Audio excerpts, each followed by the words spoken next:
of fish, their position, and how they respond in real time. That's game changing.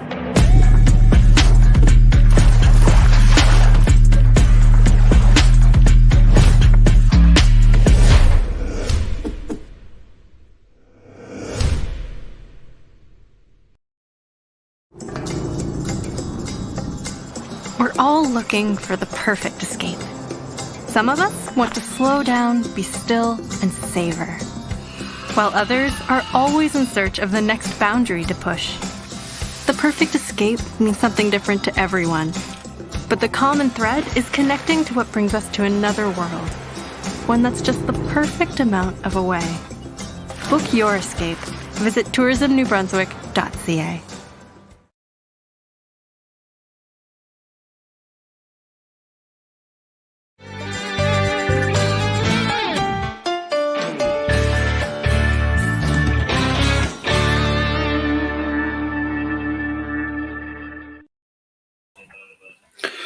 Good evening, everyone. Welcome back to another episode of Fish East Live.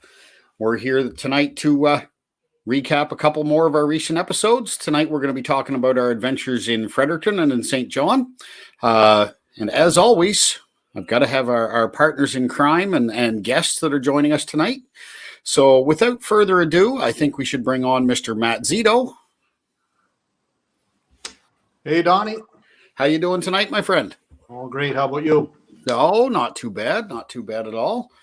And I'm a little bit jealous because for those of you who are aware, which most of you I'm sure are, Nova Scotia opens before New Brunswick. So Matt's already been out hitting the open water without having to go the tidal route. Mm-hmm. But I'm sure we can take a few minutes and let you rub that in here a little later on. I would love to. I'm sure you would. So, Matt, I guess we probably should bring on the other guys that are waiting in the back, shouldn't we? Or are we just going to do this on our own tonight? I guess we can have them in, more the merrier, they say. More the merrier. Well, I guess on that note, you guys have seen him around once or twice before. Our partner in crime, whether we're fishing in New Brunswick or Nova Scotia, Mr. Ben Wu. Hey, what's going on, fellas? How you doing tonight, Ben? Honestly, I'm kind of relaxing the shoulders. Got some ice on them after this weekend. Yeah. You guys are all going to rub it in too, aren't you? Well, if you're going to do that, we might as well bring in this last gentleman because I know he was out there chasing the dinos at the same time you were. Yes, sir. Our good friend and Fish East contributor, Mr. Jeff Rathburn. Hey, what's happening, fellas? What's going on, Jeffy? Yeah. Oh, just got some 8535 on that shoulder. I was wondering, what was your remedy? Because mine, I tell you, last night I put some Ben Gay on there, burned pretty good, but still felt sore in the morning. But those sit-down hook sets, they take practice, and sometimes they don't go quite right. You should have seen him. He was too lazy to even stand up to hook set. He literally did one of these twister motions on sturgeon. It was unbelievable. I was like, you are so lazy. I can't believe you can't even have the decency to stand up and do a proper hook set, I said. Well, it's a long day in between bites sometimes, And you didn't want to waste the energy to stand up in case you didn't actually get it hooked. Well, when it started peel and drag and started doing those rolls that sturgeon like to do off the bottom, I said, I think I better stand up for this one. Yeah. Well, truth be told, Donnie, I knew Matt had his whole plan. I knew he was going to hit something, and I knew he was going to have the great Instagram pictures that he always does. So I called up Jeff, and I'm like, buddy, we can't let Matt get away with this. I know we don't have all options open, but we do have something pretty unique to NB, right? For the most part, anyhow, and that is the sturgeon fishing down on the Kennedy Cases. And we had a good time. I brought out my son Jaden, and we were out with our buddy Nate as well. And how many boats did we count, Jeff? I counted 25 at its peak, not including the 15 kayaks that were there's there. at least 15 kayaks. The entire hook and paddle series was pretty much floating there. I'm serious. Everybody you can think of was there. It was a good time. We had really peachy weather, and it was a good time. Just if people out there are listening, if you're going to go put your boat in the Kennebecasis River or any body of water this early, don't go crazy, because I'm passing like icebergs the size of my living room. There was 40-foot trees floating down the river, so you got to kind of take your time just as a safety precautionary thing. But it's worth it when the sturgeon are biting. So I got to share one story, and then I want to ask Matt a question, if that's okay, Don. No, go for it. So I put in where I know, which is down in Hampton, which you guys have showed me before. And luckily in the fall, we were down there for a fun fish trying to find some late fall stripers. So luckily we had that, little trip from the launch to Sturgeon Alley area mapped out. Now, Jeff, you know the area. How far of a run would you say that is? You're probably looking 7-8 kilometers on the river. Okay. Let's call it 8 kilometers, right? Dude, that I didn't recognize a thing when I started driving down that path. All the banks were flooded, Matt. If it wasn't for my Lowrance and I had my path set, I would have ran over banks, trees, rocks. It was absolutely unrecognizable. So thank God I had that path set up. Is that from a tide, or was the water just high this time of year, or what's that? Well, the freshet's not even here yet, so there's probably an extra 6 feet of water just from the freshet. But probably in about another 2 or 3 weeks, you're going to see another 4 to 6 feet of water on top of that again. Wow. So if you were to watch the episode, we'll bring it up. There's a little comment I make on the Saint John episode that we were there in July, and I said, in the springtime, all this grass is in here. There's 4 to 6 feet of water, and the pickerel get up there to spawn right at ice out. Mm-hmm. Well, they're going to be up there. I'm probably going to be out there in the next month. Just as the water warms up, they're heading up super shallow. And then once that water starts to drop, that's it. I mean, you can get out there and you can walk around and not get your feet wet. Well, just a fair warning to any of our fellow anglers that want to head out there. If you wanted to go that route that I did, hopefully you know the way. If not, take your time and be easy on it, because it's hard to you don't even see the banks at some certain turns. So just take your time. That's all. That's the message.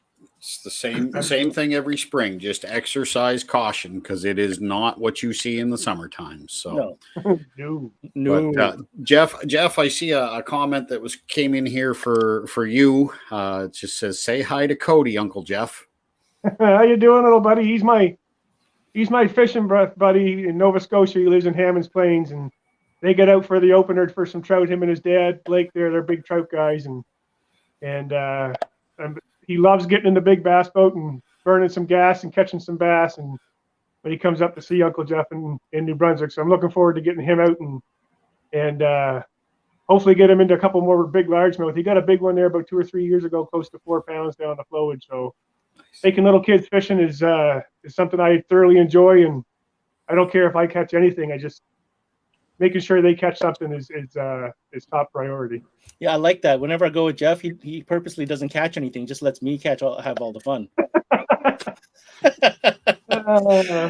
Matt, man.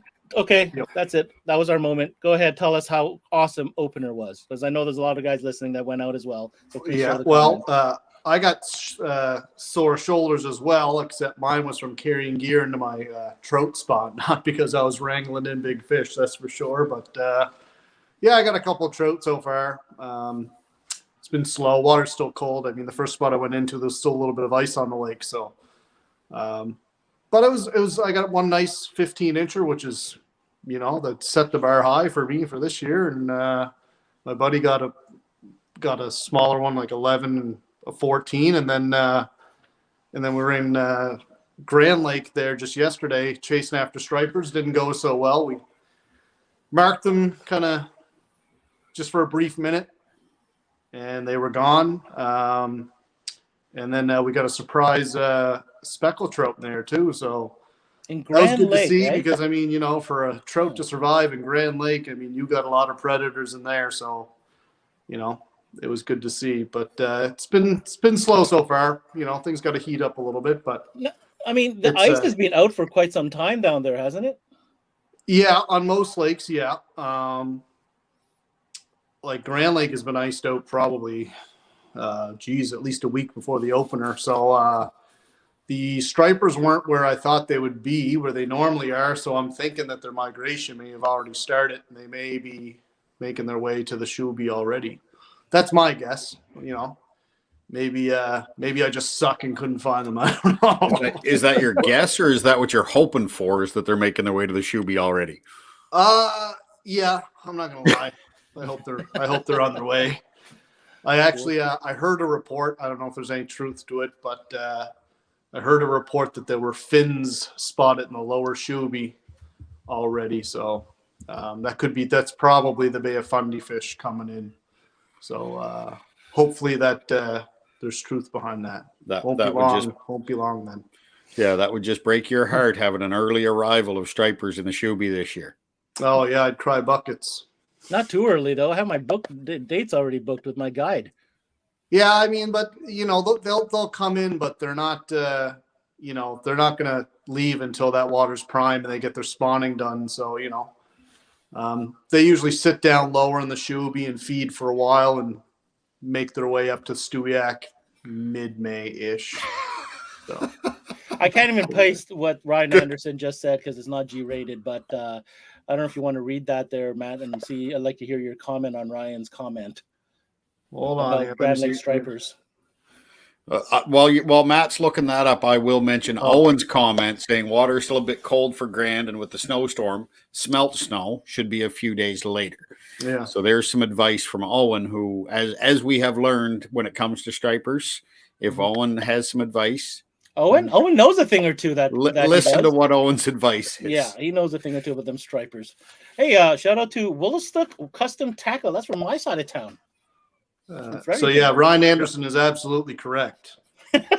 So you agree? Absolutely correct. I may have said the same thing a dozen times when I was out there yesterday. So nice. But it was more like, where are these? And yeah. He said.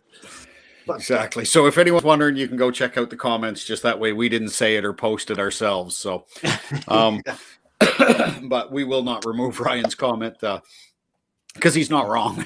He's not wrong.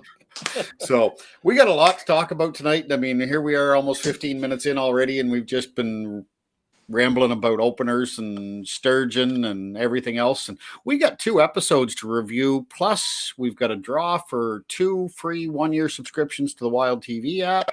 And then we got to talk about this upcoming weekend at the New Brunswick Sportsman Show.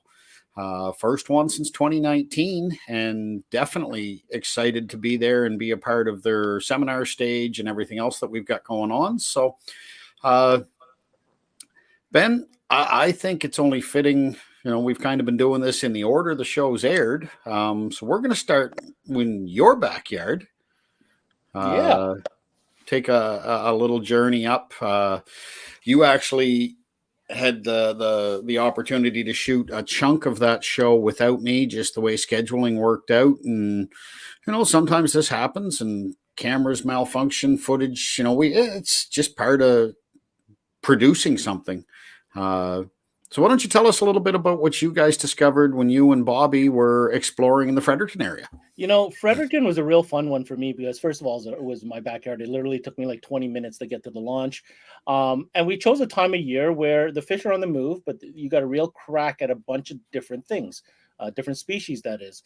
I think we knew going into the Fredericton show that it was going to be a multi-species show. Obviously, I mean, Fredericton kind of represents multi-species in many ways because it's right there downtown, and a real, just as a sidebar, our goal was to really showcase that you really didn't have to go much further than city limits to do anything that we were trying to target, and we kind of did both ends of the river in and around Fredericton, right? So in that first segment, it was smallmouth bass. Now, in the spring, everybody knows there's a ton of smallies all around Fredericton. I see Jason Wilcox on here. I know he was on the Noshawak yesterday. But Donnie, the first time I've ever come to Fredericton to fish, literally, we never left the Noshawak River or the mouth of the Noshawak because it was just so darn loaded with smallmouth, right? I mean, it's a known place. And then you've got the bridge pilings, and these are all iconic places that you could easily target just with any craft or a kayak. The area that we zoned in on, because it was a fall transition, the fish are starting to come off the shallows and started getting to the little bit deeper cut. And that's what we noticed because we covered a lot of shallow water, just, casting stuff around, trying to figure out what was going on. The water temperatures were going down. The bait fish started to school, and therefore the smallmouth started to school. And that's when we found them off that ledge. So a lot of the questions that I got from that smallmouth segment was, what makes you want to go vertical and drop shot for smallmouth in the river versus casting techniques or dragging bottom, like a tube, for example. And for me, in the fall, it's all about seeing that bait fish bunch up. There is a time, in a river system like the Saint John River, where smallmouth will transition from eating bottom type stuff, especially like crayfish, and start transitioning to that, what I call the bait fish bite. And I think we caught it just at that tail end where a lot of fish started to school together, suspended on that deeper bite. And drop shot's a great way to go. I don't know what you guys thought about that, Jeff, when you saw that. You know the area pretty well.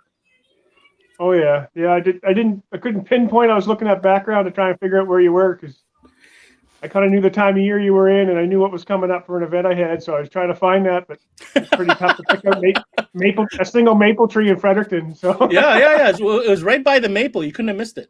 Yeah. Well, I mean, according to our friend Mr. Wilcox, there's no fish in Fredericton. You're better off going to Oromocto. So I think those are deterrent tactics right there. Although I am a fan of the Oromocto River too. So no, absolutely.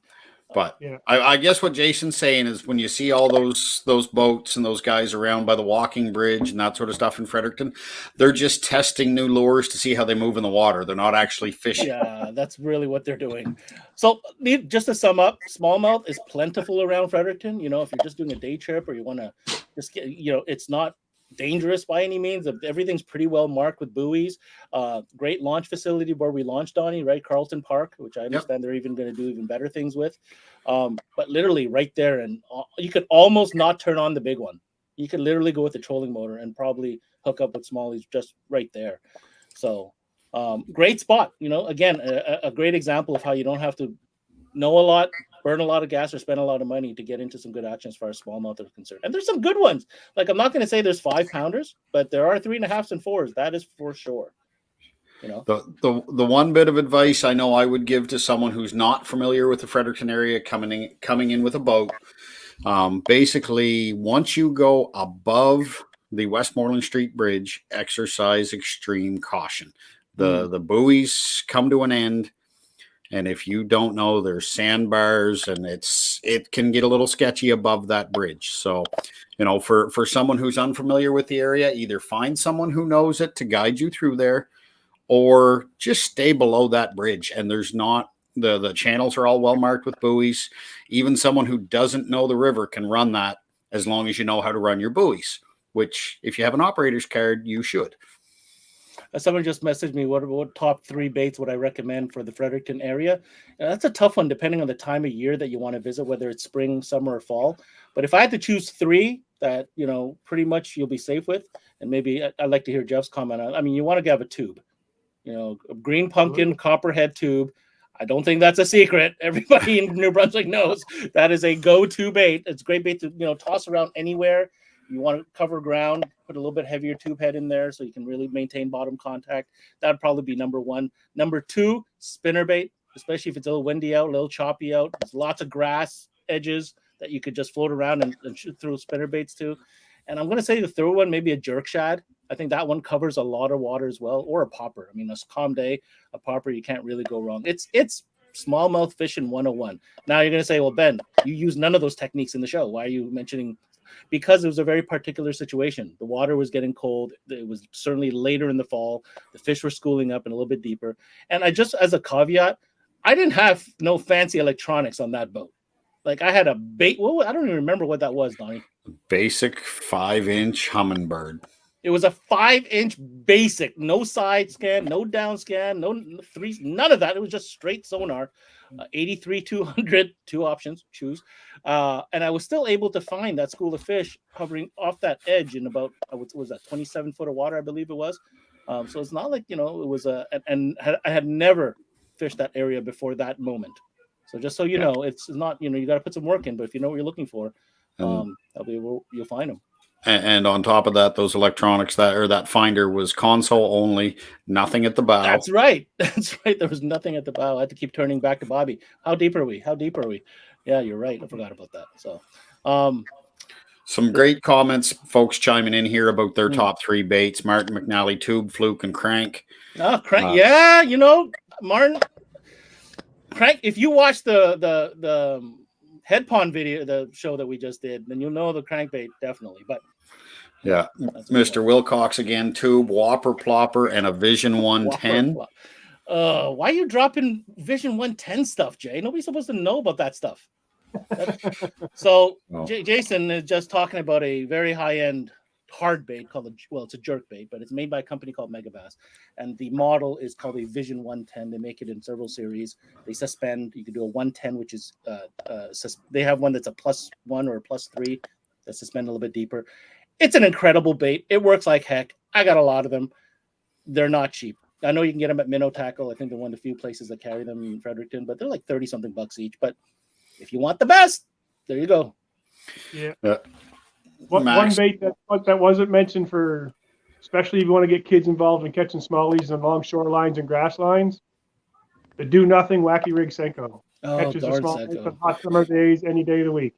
Yeah. Max Duso chiming in. Black and blue works great. Neds and Senkos. And, there's another one. We can nonstop keep going on this path if we want to. and I'm actually, kind of with Max on that one. It's not too often I go anywhere without a Ned rig tied on at this point. And it's kind of that same situation as Jeff just mentioned about the wacky rig Senko. Great for kids as long as they can lift the rod a little bit and start cranking.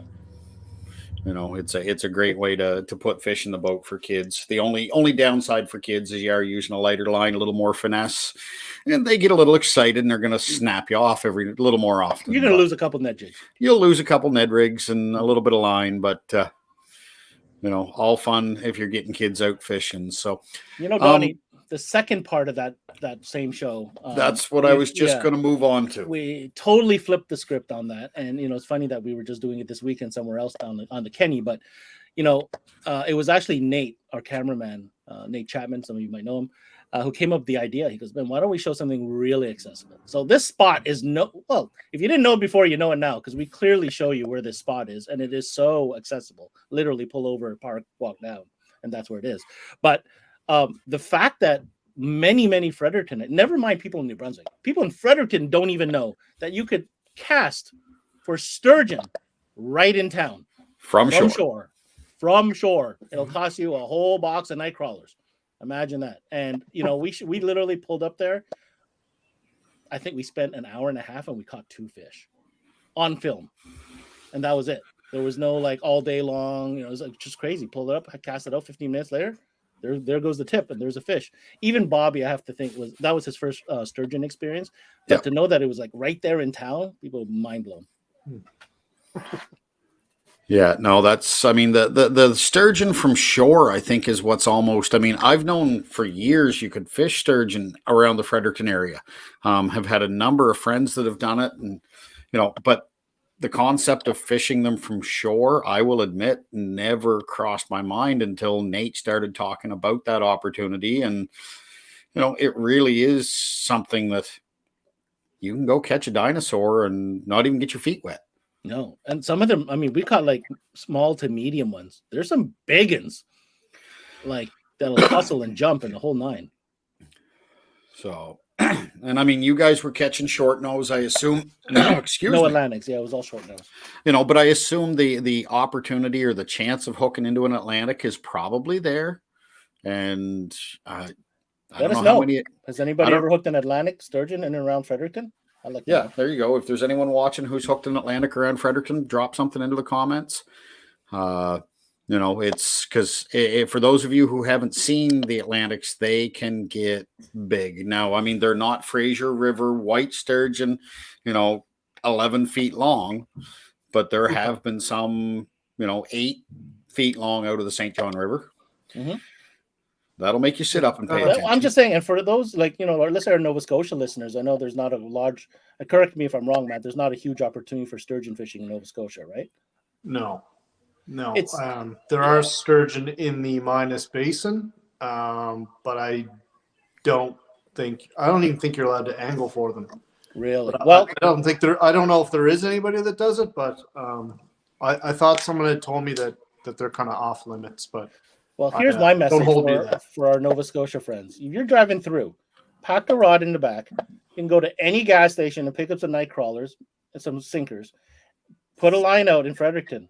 You don't even need a license because it's tidal water if you're below the dam. And No. Be careful with that. is there a It's section? not just below the dam. It's basically below Hart's Island. Below Hart's Island. Okay. Campground at Hart's Island is essentially the cutoff. So get your info. Make sure you know where you're casting. But plenty of opportunity just in and around the city, and it's totally worth it to catch a dinosaur like that you wouldn't otherwise have an opportunity to do. So is I think something pretty cool. So it's it really is. I mean, Fredericton offers so much, and if you've watched the episode, which I hope most of you have, if you haven't watched it, check out the Wild TV app or look it up on YouTube. But as Bobby says in the episode, the amenities, like you can literally, actually, I'm pretty sure, and I don't know if he's watching or not, Jason, you might be able to correct me if I'm wrong, but I'm pretty sure that our friend Marlon Prince, the Muskie Guide, has a deal with the Delta Hotel, or he at least has clients who will stay at the Delta Hotel, and they literally get up in the morning, walk down to the Delta's docks. He pulls up. They step on the boat, they go fishing. So there you are at, top-notch accommodations, great restaurant, nice little bar, have your supper, have your drinks, get up in the morning, step on the dock. You never even had to turn the key in your car, and you're on a boat and you're fishing. Yeah, it's a great facility. Literally a classy hotel, top-notch. Literally walk right onto the water and jump on a boat. I've made a few pit stops there myself. Yeah, know it pretty well. So just round out the show, Donnie. We go from Sturgeon and we go to just the other end of the city, towards the Mactaquac Dam area, for some white perch. Now, everybody, white perch. Why would you film white perch?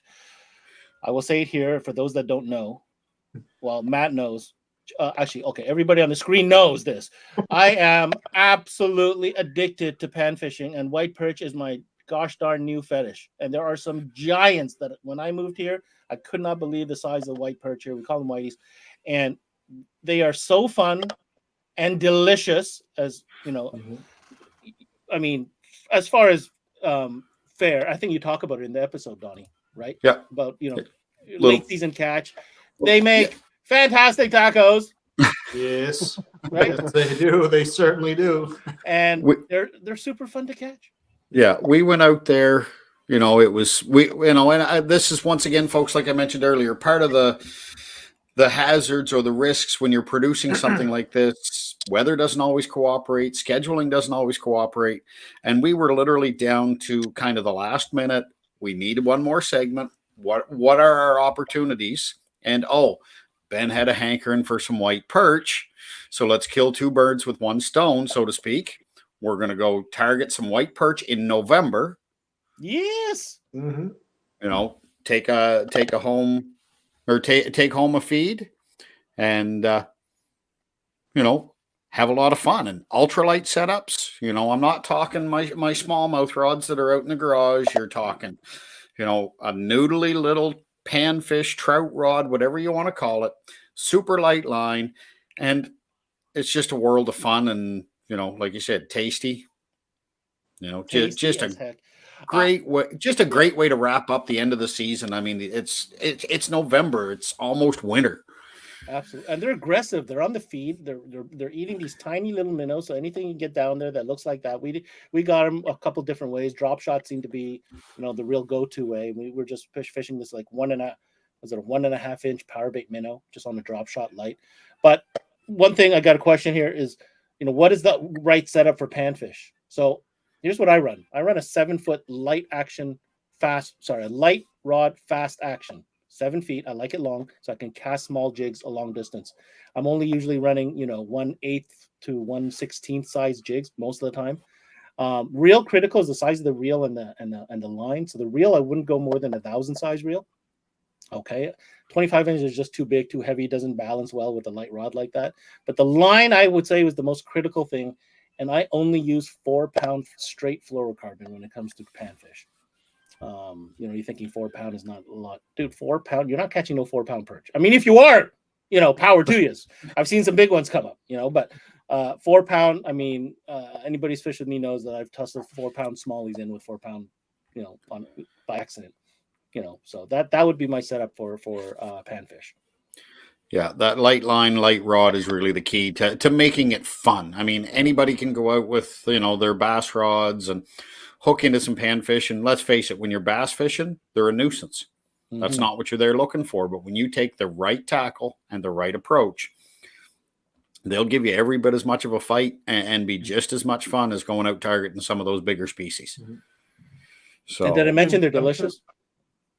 Oh, Jeff, I'm sure Matt will attest. There's when those white perch get on the mayfly hatch in late May, early June, and you start catching them on 3 and 4 weight fly rods with 2-pound tippet lines, and some of those white perch I've caught down Utopia and Wheaton Lake. I mean, they're 1.5 pounds, 2 pounds, and they feel like you got a 4-pound smallie on a little tiny noodle fly rod. Yeah, Kinsack gets a flying ant hatch, and I mean like to the point where I can look out my window out to the lake, and it looks like there's a scum on the water, and it's all flying ants. Like you're going down the boat, and they're all over you. And if you can get out there when that hatch happens in the morning, as far as you can see, there's white perch feeding. So I spent a whole day this. When does that usually happen? Late summer, August sometime. And with the fly rod, I started out with a jerk bait. It was just pretty much too easy, so I challenged myself and try with the dry fly. And what a blast on a fly rod. But I mean, I think that. But like Ben said, the most important is light tackle. If you got heavy gear, it's not going to be fun. You gotta really tone it down, ultralight or something like that. 3 weights. If you're too heavy, it's not going to be that fun. If you haven't targeted panfish, I don't care if it's sunfish, yellow perch, white perch, on a technique specific. When I say technique specific, a fast, not a total noodle. I know what you mean by noodle, Donnie, but really what you want is somewhat of a backbone with a really fast tip at the end. yes. Right? I mean, they are fun as heck. For sure. So we've got a question from Oscar, and Oscar LeBlanc. He's calling you out again, Matt. He's challenging you to do a taco. I don't even need to cook-off. read the comment. I knew as soon as you said his name, I was just going to call me something. Yeah. He's going to call me. But he does have a question. What is your best way to cook white perch? Oh man, you're going to make I know what I'm pick going to say, one. Matt, but we might steal the same answer. So how about we'll let Jeff go first? It's got to be the Cantonese steamed fish. See, you stole it right. Yep, that is the best. I mean, So then, explain it. Okay, so whole fish, basically, scaled, just the guts taken out. Sprinkle a little white pepper. Someone told me that secret recently, so that's what I started doing. A little white pepper on it, and then basically into a steamer, whatever if you got the little bamboo basket or like the metal steamer or whatever on a little glass plate. And then basically some really thinly sliced ginger, almost like julienne, and the same with green onion. Just kind of coat the fish when it's done steaming. I don't know, how long would you say for white perch? Like 5 minutes, maybe? 7. 7? Okay. Yeah. You must catch bigger ones than me.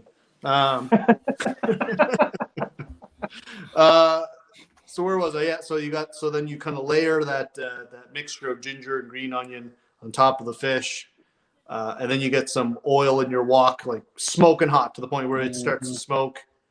A couple cloves of garlic or a little bit of crush them up, a little minced garlic right into the oil. And then right away, that hot oil on top of the fish and the green onions and the ginger. And then you finish it with like a soy sauce, a sweetened soy sauce. If there's a specific one. But basically it's just soy sauce with a little bit of brown sugar, a little bit of water. And that is the ultimate way. That's the way I grew up eating fish. I didn't know there was another way to eat fish really until, later in life. But let's be honest. I'll be honest. I didn't discover fish and chips until I made some Caucasian friends, and then I was like, "Where's the rest of the fish?" Yes. Because it's like just the meat, right? And we were used to eating the entire fish. Mm-hmm. So the presentation already, I was like, "Is this fish?" I've only ever seen one place that did fish and chips, and it was whole fish. It was a Stubborn Goat in Halifax when I first opened. Interesting. And it was a whole haddock that they did in the oven, not like battered or anything, just like roasted with like home cut chips. I thought that was pretty cool. It was really good. Donnie, why'd you get us on food? We're Okay, trying to you talk guys about episodes. blame Oscar. I just asked the question. He's the one that typed it. So if you want to look it up, it's steamed fish Cantonese style with ginger and shallots. And you YouTube it, Google it. There's a million different videos, but it's super healthy and it is perfect way to prepare white perch. Close second is that other one I do, the whole fried perch. There's a video on our YouTube channel. Do you know, Matthew, that is the most watched video on our YouTube channel? No, by far. That's awesome. Guys, everybody's watching, go to YouTube, check out our Fish East, look at Matt's white perch video. I think it's got over 3,000 views. Sweet. No word to lie. Cool. Yeah. Crazy. So we've got. What's up, Billy? Sorry, just want to say hi to Billy Hatfield. Yeah, no. I was going to mention that, and then we get okay. We talked ultralight. We do have to admit that we are in the presence, or we are being viewed by the ultralight Master. king, the king of ultralight. The Sifu. Yes, Mr. Ryan Anderson, the goldfish master himself. Yes, multi-species angler extraordinaire. So, but yeah, so before we get drawn off on another tangent, because God knows with this crowd, we can do it easy enough. That pretty much, I mean, Fredericton, an incredible multi-species opportunity. And we didn't show muskie in that one. But. No, and I was just going to say, we have something else that's pretty special for Fredericton coming up this Thursday night. If our trailer video is ready. It's not. It's not? Okay, blame the guy in charge of that. Oh, no. It's just one of those things. It's been a little hectic getting ready for the Sorry. Oscar confirmed it, Matt.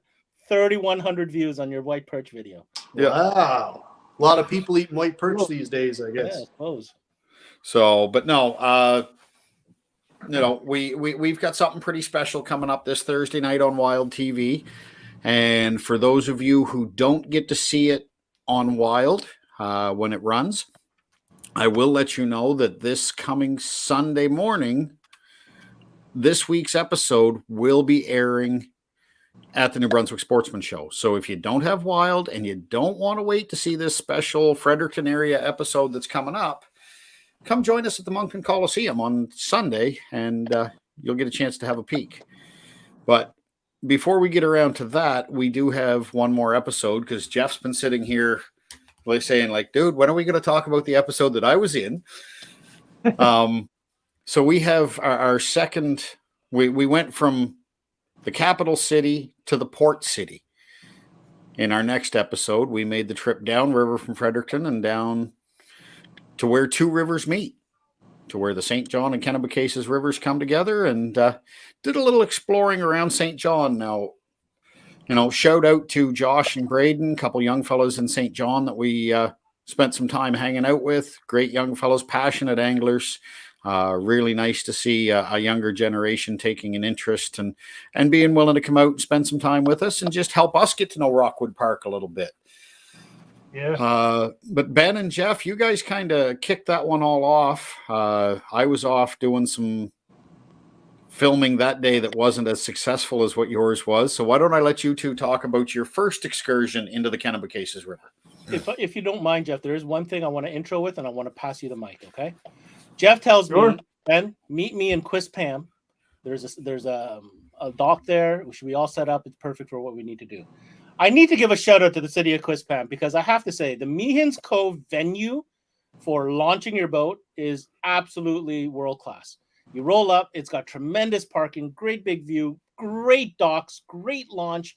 It's so well kept. I mean, we haven't been back there since I think last year, but they were in the middle of renovating the bathrooms and everything like that. I'm not sure if that's done yet, but I mean, it's too bad we didn't show more of that. But I just wanted to say, awesome venue if you want to launch a boat in the Kennebecasis River area. And on top of that, Ben, it's lit up at night. So when you're up there striper fishing and you make your way through that buoys, and the sun goes behind those northern mountains, it can get dark very, very fast. And it's all lit up. You can launch your boat. It's well lit, or load your boat up, pull your truck out, tie everything down. It's all lit up. You're not out there with flashlights and whatnot too. So that's one of the main reasons I launch in the fall. at Means Cove. That, and it's, you know, right next door to where you want to fish anyway. So. Mm-hmm. And then you said, well, we're gonna go deep into the bush, and we're gonna try to find some bites. And you said you didn't even know what kind. You said there's perch, there's smallies, there's tropical. We'll see. That's right. And it's kind of funny because where we ended up fishing, I grew up fishing that exact little stretch of water. My house growing up is literally, if we put the boat up on the shore, I could have walked there in about 5 minutes. And we got in there, the water was a little bit lower than I expected, and I kind of figured the pickerel hadn't moved up yet, because that's what we really wanted. We wanted to show some big fish. I mean, that's what we're doing, right? But we got in there, and the tide was still running out, and I'm throwing like a 3/4 ounce spinnerbait, just looking for that big pickerel bite, and I'm hauling in like 10 and 12-inch yellow perch on a 3/4 ounce white spinnerbait. Well, Ben's face just lit right up. He picked up his light rod, like he was just talking about there a few minutes because ago. I never leave home without it, Jeff. I never leave home without it. And probably one of the best days of yellow perch fishing I've ever had in my life anywhere. I mean, huge perch. You can see where there's big pieces missing out of them from the pickerel trying to get a big meal too, right? And then the tide changed, and everything changed. And you and I seen the bait fish blowing up on surface, and we instantly thought striper. Mm-hmm. We started throwing flukes, soft plastic jerk shads, and we hooked up on that 2-pound smallie, which was kind of a bonus fish for that day too. And that's the crazy part, Jeff, about that whole setting. You know, from where I'm from, when you roll into areas like that, I mean, that looks very largemouthy, right? It's got reeds, it's got grass cover. But then you flip the switch and you realize, wait a minute, this is tidal water. The direction of the current changes halfway through your day, and you got to be aware. And that's something that I wish we spend a little bit more time educating people on, is how fishing tidal water affects the fish's behavior and how you can best prepare for that. Well, especially down that close to Saint John, the tide obviously comes up and lower and up and down a lot further than it does up in Fredericton. So that specific spot we were fishing, I wanted the tide to come up about almost 2 feet, because the mud flat that were high and dry had about 1.5 feet of water on them by the time the tide come up fully. And what that allows the sun to warm that mud bank up, and it brings out all the little critters when the water comes back up in. All the bait fish move up there to eat the critters, the bigger fish move up there to eat the bait fish, and then the bigger fish move up to eat the perch and yellow perch and white perch that are going up there to eat the small invertebrates. So, and that's exactly what happened. Once that water come up, the pickerel started to move in. We didn't catch any big ones that day, but we knew they were there. We had them break me off twice, and we caught a couple small ones there on film. And then I fished that. I mean, for 20 some odd years, I've never caught a smallmouth where we caught that smallmouth. And that's that one deep hole going right in there. It goes from 4 feet to 22 feet, and they were sitting right there. So, I mean, that whole tidal thing can switch fish off and switch fish on, depending where you're at and what type of water and structure you're fishing. You know, my cousin Dean's always said, well, if I was a fish, where would I be? And you want to be in that one particular spot where you can consume as much energy as possible while expending as little as possible. If you can figure that out with the tide change and the current, you're going to have success anywhere on that tidal section of the river. Matt, you would have gone nuts if you saw. I mean, it's hard to capture on film. The water was clear. Okay. Mm-hmm. I mean, clear. The amount of jumbo perch gathered into one area would have drove you absolutely insane. Yep, it would have. You could see them. You could see them. It was crazy. It was like a big blanket of yellow coming towards the boat. There must have been 2,000 to 3,000 jumbos sitting in one spot. Yeah, see, it's hard to find jumbos here. Fish Lake has some nice ones, but it gets fished pretty hard. But we don't have consistent jumbo perch here. Hey, the traffic we encountered, Jeff. I mean, God, we have to fight boats for position. There was one jet ski and a kayak, and nobody came up into where we were anyway. No, we could have been all day, all alone. It was crazy. Oscar's got a question for you, Jeff. Is it better at low tide or high tide? On that particular section of the Kennebecasis, I prefer the incoming. The incoming to peak high to the first hour of outgoing is my preference. It's different if I'm fishing stripers, but if I'm fishing like a domestic freshwater fish like smallmouth or chain pickerel in that particular marsh, I want the tide to change. So I'm going to say, the hour before high and the hour after high. There you go. Is going to be your peak fishing. So in other words, the answer to that question, and it's the same as the answer for any stretch of tidal water, is it better at low or high? The answer is yes, because it depends on what you're targeting Yes. and what your structure is. And so you've got some places that are going to turn on when the tide's going out. There's other places that are going to turn on when the tide's coming in. The only, and Jeff, you can attest to this, and I know, God knows I've beat my head against the wall enough, and I can attest to this. The minute you think you have tidal water figured out, you're going to go out and have a day that reminds you that you don't have tidal water figured out. Yeah, because you know what? Slack tide, I've caught some big fish slack tide as well, and you're like, what? That goes against everything I've heard. Yeah, well, high slack upriver, so up the Saint John River going towards, Gagetown and whatnot. If you can get that high slack where there's no current and it only lasts about 15 minutes, well, the bait fish start to scatter and the big predators move in. Mm-hmm. And once the current starts to ball the bait back up again, well, they're going to set up in position in current breaks and eddies and in behind structure, which is totally opposite when it's running in versus running out. It's almost like that window of opportunity that you have their attention for like 15 minutes or 30 minutes. It's exactly the same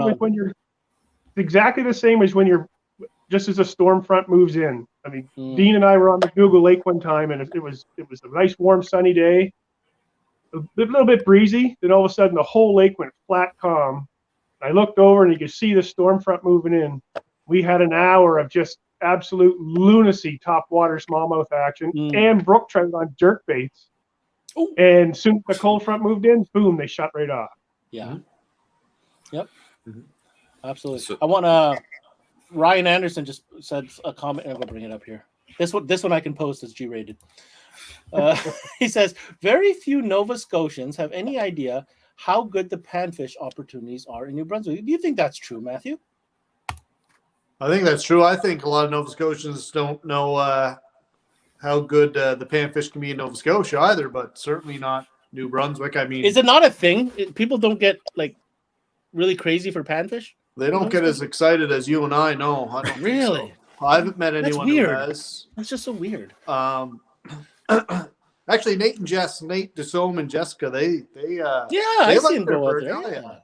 Yeah. They enjoy it. So, but no, you don't hear too much of it. I hear of people more and more like eating them, just from what I've seen on the Facebook groups and stuff. So that's good, what, Matt? But think about this though: if you can bring your kids out and you get onto a school of panfish, you have to understand, children don't remember the size of the fish. No, but you got to keep them busy and engaged because of the action.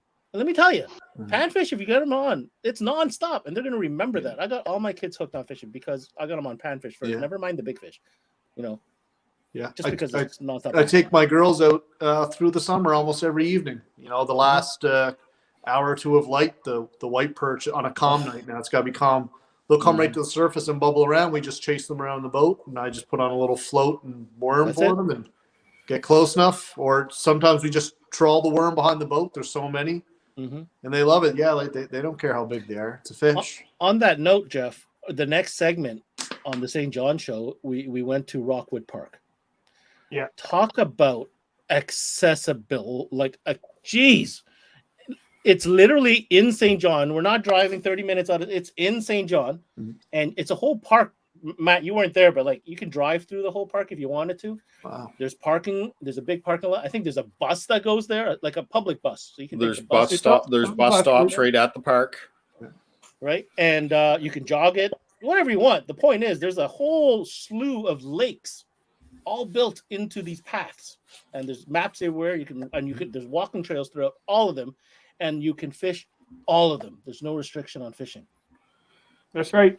As long as you got a license and you abide by the retention rules. I mean, we only hit really 3 of the lakes. Like we 10% hit- of the park. Yeah, not even. I mean, Not there's, even, there's maybe? so like Long Lake in the spring in the middle of which is right in the heart of Rockwood Park. It's a bit of a hike on a nice groomed crushed rock trail. It's not like you're out there rock climbing for some brook trout. There's some decent brook trout in that lake. They stocked it Fisher too. Lake gets stocked every year Mhm. Okay. in the fall because you can fish it through the ice. And you get home from work. Say, let's just say you live downtown Saint John. You get home from work, you have some supper, you grab your ice fishing rod and your auger, hop on the bus, and in 15 bus. minutes you're standing on Fisher Lakes It's fishing through crazy. the ice for Yeah. 12 and 15-inch brook trout. And in the summertime, I mean, it's a well-used park. There's car shows there and kids swimming and whatnot.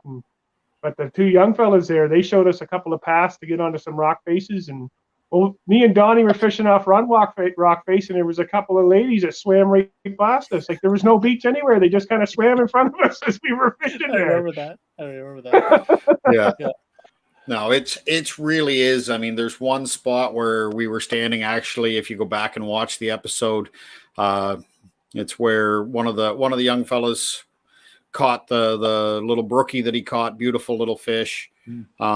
But right in that spot, you literally, and it actually to me looks like someone has done, pulled up there and you park on the roadside, but it's flat right at the edge of the lake. You literally could roll up, someone say in a wheelchair.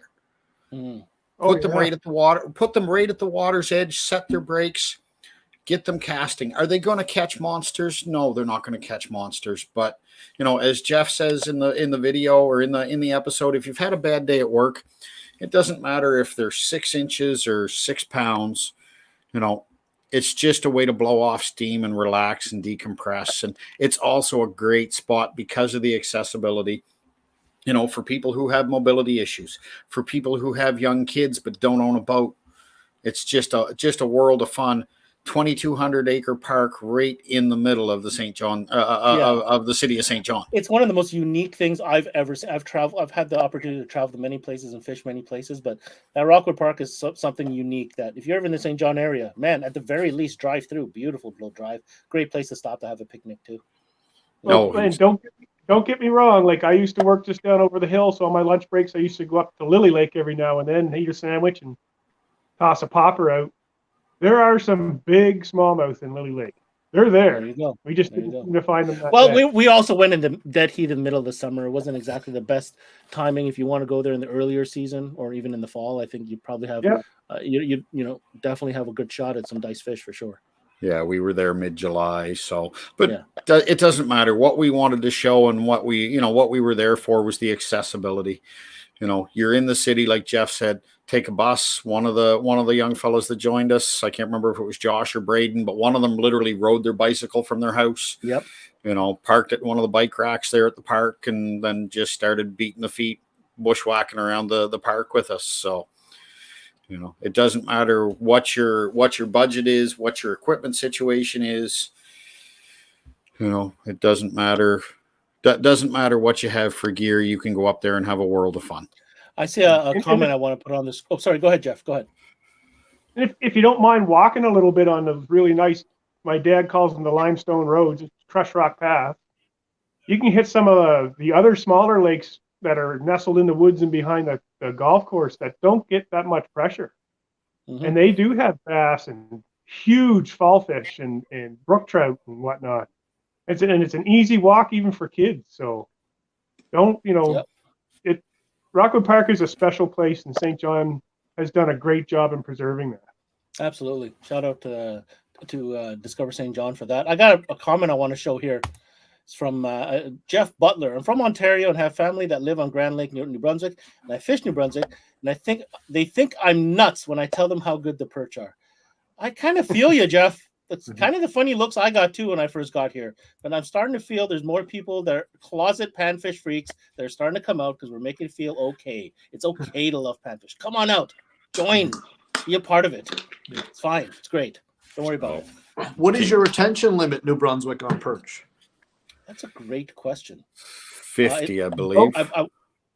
Is it 50? Don't quote me, I think it's 25. I think it's 25. Is it 25? Yeah. Oh, that's right. That's what it is here. Yeah, there was 2 of us on the boat. That's where the 50 number came from. That makes sense. Yeah. I mean, 25 is these are big perch. That's a lot of perch. Yeah. I'll usually bring home 10, maybe 12, and I don't like freezing my meat. You know what I mean? I like to eat it fresh. I find when you freeze, you just forget about it, and it's a little bit wasteful. So that and the fact that, let's be honest, they're pretty easy to find. So it's not like I have to wait a long time if I need another feed of perch. So let's be honest, you have a house full of growing teenage boys who like to eat too. So nothing ever lasts long. No, it doesn't last long. Does not last long. Jeff, the final segment of the Saint John episode. Yeah. That was pretty special, man. I mean, we went out there looking for sturgeon, and it didn't happen. And we tried. I want people to know that we gave it a genuine effort. Like, we rigged sturgeon rods exactly like we did this weekend, proper sturgeon rods, and we gave it. And we were out there all day from dusk till dawn, or dawn till dusk, I guess. And I mean, if you've seen the episode, you know what happens. And the funny story behind that, me and Donnie and the cameraman Mitch Noyles was in another boat. And I said, this is prime topwater. So I threw on a Magnum spook. And I threw it out there. And I walked it back. And all of a sudden, the water just exploded. Mitch is getting the camera ready. I'm getting ready to make another cast. And I look over, and here's Ben standing in the boat with a horseshoe for a fishing rod. I said, we got to go. So we wanted to get that out of boat shot, right? So we whipped over on the trolling motor, and Ben's losing his mind, right? And we didn't really know what was going on yet. And then all of a sudden, Mitch looked at me, and he put his hand on my shoulder. He says, that's a big striper, isn't it? I said, if that's a kind of a case of striper, I said, he's in for a treat, because he's got an awful light set of gear that he's got that hooked up on. And you can continue the story from there, Ben, because that was the look on your face when it finally hit the deck was priceless. Okay, so here I'm going to tell the people the stuff they didn't see. Okay, while we're casting around, we're at this entrance to this creek, I guess, not creek or another branch of the river. In the corner of my eye, I saw a swirl that didn't get mentioned, but I seen that swirl while I was prepping my gear. And I thought maybe it was a bird taking off. Maybe it was a turtle going away, something. But I definitely saw a swirl. But it was quite a bit offshore, off from the weeds. As a bass, what do I do if I see movement or a swirl? I'm gonna cast it. I cast it with my sturgeon rig that was only a small 3/0 hook with 12-pound fluorocarbon leader. 12-pound. That's it. Normally, if I was fishing sturgeon, I'd be running 20 to 25-pound fluoro leader, right, Matt? You know what I mean? Like big stuff. This was not big stuff. This was, for all intents and purposes, finesse. Okay? Sure as enough, I cast it to that swirl. That sinker hit down. Woof! She took it right away. Okay? Awesome. And the rest you guys saw on film. I mean, Jeff, this entire year leading up to that shoot, has been already telling me, and I've seen pictures of his crazy, ridiculous, stripers caught on the Kenny. They're giants. They're the Saint John Bay of Fundy giants. And, up until that point, and still today, I stand by the fact that I've caught two 39.5-inch stripers on the Miramichi. Those are my biggest. Don't laugh at me, Matt. Those are my biggest. Oh, those are respectable fish, even in the Stewiacke. So, yeah, I'm not laughing. So, knowing that I was fighting a striper in that environment, on that body of water, at that time of year, you can imagine what was going through my mind. Was this going to be my PB? So obviously I was very focused and, delicate with it, and we landed it. It was a fantastic fish. It was not anywhere over 40 inches, but it was a very big fish and a very unexpected fish on light tackle. So very appreciative of that fish for sure. The kind of a case of stripers are just so girthy. They're so big around. Like the video that's on the Fishy YouTube channel there that my wife took of me last November. That fish was over 40 inches, and I didn't have a scale to weigh it. I said it was 30 pounds. Everybody I showed it to said it was way over. And I mean, I'm using a pool cue musky rod, and that thing damn near spooled me. Like they just run. They're so big and they're so powerful. And then, was it 3 or 4 years ago, my dad and I got a 48 3/4 that was just an absolute giant of a fish. I had to start the big motor, the 175, and chase it down because it was gonna school my dad. And that's one special thing. I've caught stripers up in the Saint John. Yeah, they're big. Yes, they run. They got a lot more room, so they don't seem to run as far. When you catch them in that skinny, shallow water, they just go. And there's nothing you can do to stop them other than have somebody on the steering wheel and put the boat in gear and chase them down. It's a special thing we got up here, and more people are focusing on the catch and release of the stripers up here, which is a good thing to see. And I can't wait for November to go out and get another one. Yeah, man. Well, at the end of the day, if I had to sum it up, I think, again, with the St. John episode, we want to show diverse opportunities, accessibility. And I mean, we showed everything from trout all the way to striper. So that was the goal, If we go back, will we show different stuff? Probably. There's just lots of different opportunities, and we just showed a bit of it. We got to show the other. Somewhere ahead, down the road, we got to put the footage up of you catching your eel. No, that's never making the light of day. I'm just letting you know now. Come on now. You got to be fair. All these species deserve some love. Yep. Yeah, striper food, but they are up there. Yep, exactly. So, guys, we had a lot of fun filming. So, I mean, it was St. John is an underestimated area to fish, and we only really just scratched the surface of what's available down here. So, we got everything from landlocks, brown trout, to gigantic stripers and sturgeon, and everything in between. So, well, that's just it. If you put a pin in St. John and just take, say, a 20, 30 mile radius around the city, the number of lakes and different water bodies that you're going to run into, and each one of them has something special to offer. So, do not overlook St. John. Don't overlook the opportunities that the St. John area has to offer. So some great fishing, great food, just a great place to take the family for a trip, and not at the top of everybody's freshwater fishing list. But do your research, and you just might change your mind on that one. Absolutely. Come on down. So, guys, I know we do this every time where we say, oh, we're going to go for about an hour, and, then we start running over, and we're a little over an hour now, so we're not doing too bad, but we still have a few things to talk about. First thing we need to do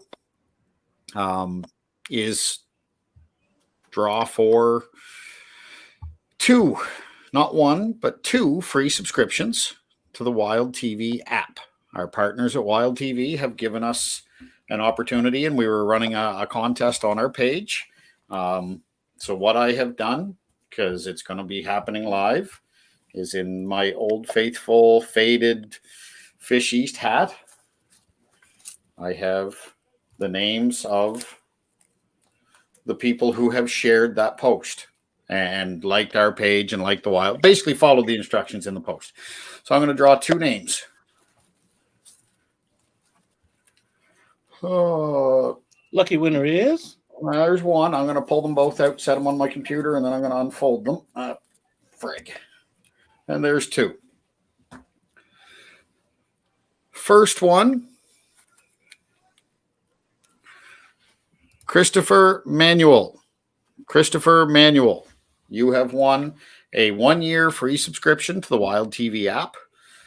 And then the second winner,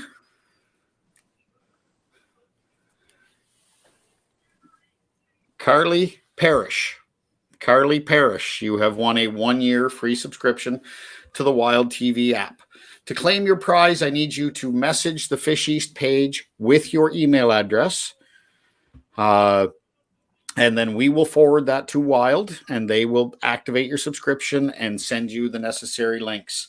So Carly Parrish and Christopher Manuel, please reach out to us. Send us your email addresses. Congratulations, and enjoy a full year of Wild TV. Compliment the Fish East and our partners at Wild TV. Shout out to Wild TV. They've been great.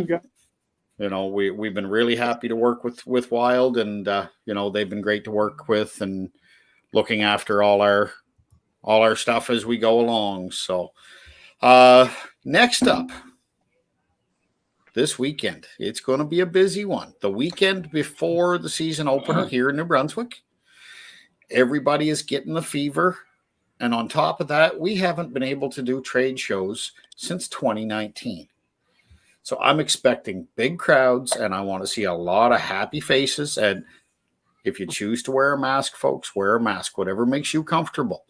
But I want to see a lot of happy faces talking fishing, hanging out at the Moncton Coliseum this weekend for the New Brunswick Sportsman Show.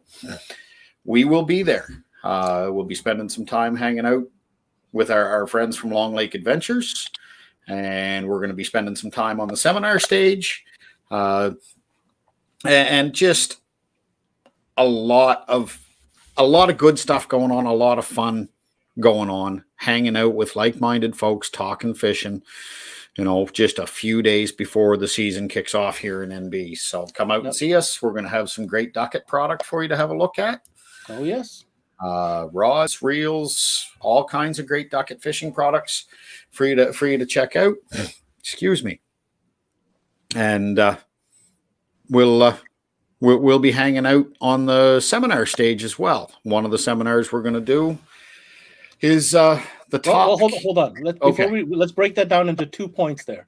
The first thing is the folks over at the Moncton Sportsman Show have actually offered our audience, you guys, a discount if you wanted to buy tickets for the show. So there it is. The dates are April 8th, 9th, and 10th. It's at the Moncton Coliseum, the New Brunswick Sportsman Fly Fishing Show. Save the date. If you head over to our Facebook page, look for this post. There's a link there to go and save some money when you buy some tickets online, courtesy of our little partnership here with the New Brunswick Sportsman Show. So that's part one, Donnie. That is part one. Part two, what you were mentioning, is this. So on Friday, April the 8th, 1 o'clock, on the seminar stage, you're going to get to see my face twice on Friday. I apologize in advance. You have Why Fish East, top catches from season 1. Basically, what we're going to do is just go over some of the great catches from season 1, and I'll be doing that myself. So I'll have some video clips, take some questions if someone wants to know a little more about the technique we were using, what we were doing, why we were doing it, and go from there. And then on Friday at 3 p.m., I'm going to be having a chat. It's only fitting with the return of the Miramichi Striper Cup coming up. We're going to talk some Miramichi Stripers, techniques, baits, equipment, that sort of stuff. So that's Friday. And then on Saturday, Ben is going to join me at 11 a.m. and we're going to do that top catches from season 1 session again. And then at 3 p.m., our buddy Jeff is going to talk about these Kennebecasis giants. Kind of like we were talking about this evening. And Jeff's starting to develop a pretty steady hand on finding those big Kennebecasis stripers, and he's going to give you a little guidance. So maybe, throughout the next season, you're going to have a chance to try it yourself. Oh, excuse me. And then on Sunday, come back again, 11 a.m. Ben and I will be back going over those top catches from season 1. And then at 2 p.m., Ben's going through the right tools for the job, 14 ultimate setups for 14 different techniques. So if you've ever wondered, am I using the right rod and the right reel for this technique or for what I'm trying to do, come on out. Ben's got a great seminar that he's doing that's going to help coach you and show you along the way whether or not you're using the right tool for the job. So that is Friday, Saturday, and Sunday at the Moncton Coliseum, the New Brunswick Sportsman Show. Come pay us a visit. Come hang out. Oh, we should mention, we'll have some swag for sale. Made up some hoodies and hats and stuff. You guys want some Fish East gear, come on down. We'll have whatever we could get in time for the show. Yep, exactly. So come get some Fish East swag, pay us a visit.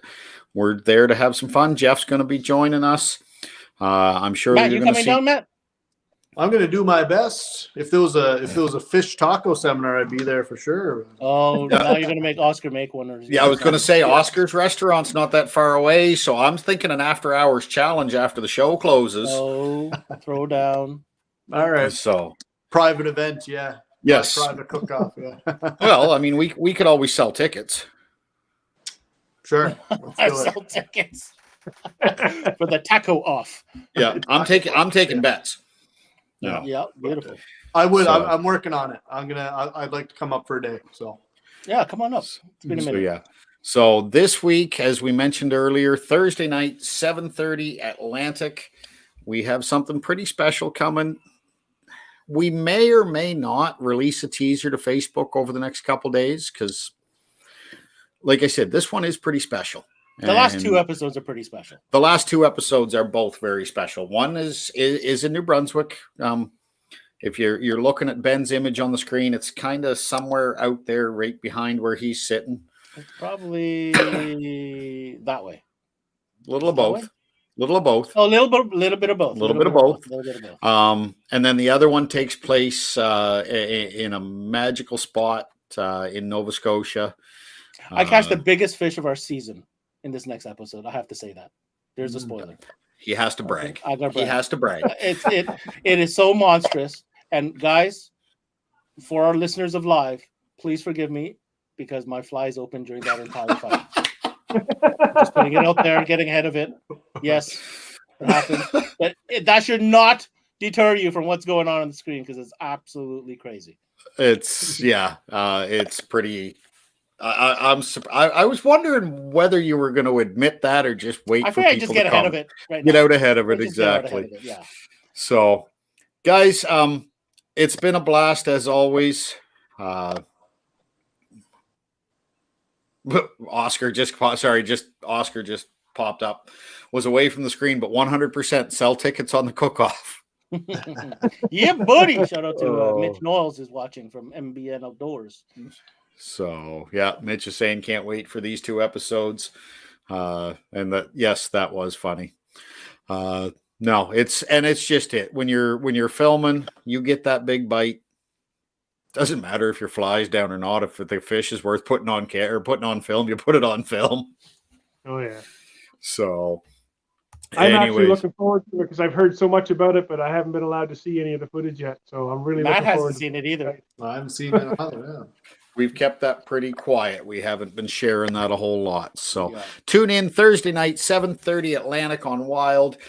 Check your local schedule. It does replay 3 more times after the original airing on Thursday evening. So it does replay 3 more times, I believe, between Friday and Sunday. Or check out the Wild TV app. To our 2 lucky winners, Carly Parrish and Christopher Manuel. Congratulations. Donnie, we also have an episode going up on YouTube this weekend. Yes, that will be our Don't Forget to Look Up River. Yep. Mhm. It's, Nackwick and Woodstock adventure. Check that out. World of fun to be had up there, that's for sure. So, guys, what's the next episode we're going to cover? what episodes are we going to cover on our next episode of Live? on our next episode of Live, we're moving on to episodes 6 and 7. So that will be second season Stripers. Oh, the she. Mhm. And don't forget to look up Mm. River.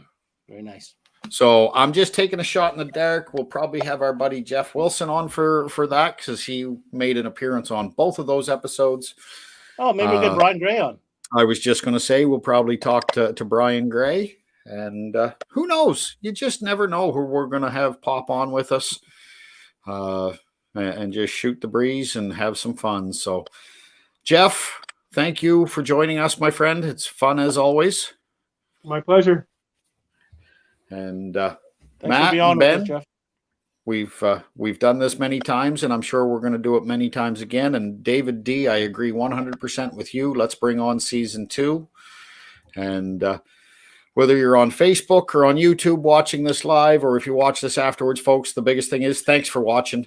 Without you guys, there's no point in us doing what we're doing. We're still going to do it because it's a world of fun, but it's a whole lot more fun when we know we're helping some folks out and educating and, just promoting what we love. That's why we're here, and that's why we're going to keep doing what we're doing. So Bring on Shadfest, Scotty. Bring on Shadfest. bring on Shadfest. Oh, yeah. Let's not get too public about No, that. My no, yard, no, my no, yard yeah, is yeah. not too big. Is not that Got big. it, yeah. All right, sign us out. So- Sign us out, Donnie. Yes, before this goes too far and I get in trouble. On behalf of Ben Wu, Matt Zito, Jeff Rathburn, and myself, ladies and gentlemen, join us in 2 weeks' time for the next episode of Fish East Live. Come see us this Friday, Saturday, and Sunday at the New Brunswick Sportsman Show. And until then, get your gear ready. It's almost time. Fish on and fish east. We'll do the things we love again. We'll hang out with friends. We'll put our screens away and be amazed by what's been waiting for us. We'll dance and eat and laugh again. We'll look in our own backyard and find that it is full of wonders. There will be adventures and art. We will stand in the sunshine and we will be free. Where will you go first?